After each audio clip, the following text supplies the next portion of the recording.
Turkey has now issued more than 100 arrest warrants for contractors who are linked to some of the collapsed buildings. Experts say corruption and cost-cutting measures resulted in faulty construction, which may have significantly increased the number of deaths. Abby Kugathasan is in London, and that's the part of the story that she's covering today. Abby, tell us more about these arrests.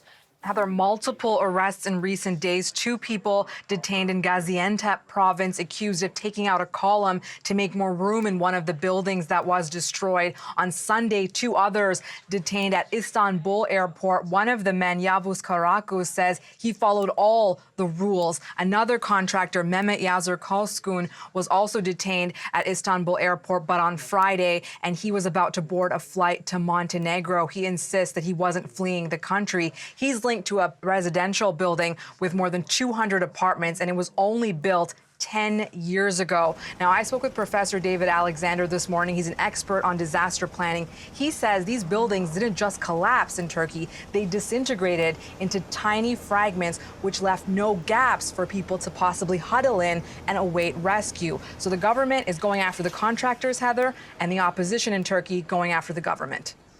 And the government has been facing a lot of criticism, the President Erdogan and his administration, because of weak planning, because of allegedly a slow response to the disaster. Abby, what role might these construction regulations have played in all of this?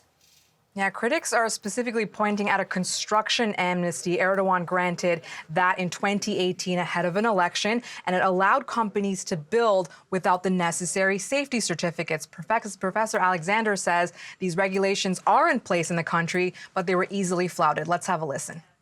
Well, we've got a 3-headed dog here. We've got corruption, we've got negligence, and we've got ignorance. The Turkish government has started to issue prosecution notices, more than 100 of those.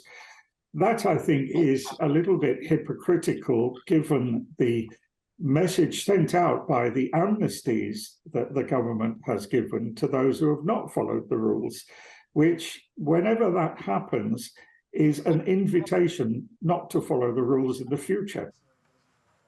Now, Erdogan is promising a massive reconstruction project, hundreds of thousands of new buildings within the year, he says. And experts like Professor Alexander say this is completely unrealistic. He explained it takes 4 years just to develop an adequate urban plan. Now, President Erdogan came to power after the previous government was ousted, after people felt it mishandled the 1999 quake. Erdogan making very hefty promises, Heather, as he could be ousted for the same reason when the country goes to the polls in May. Abby Kugathasan, thank you very much.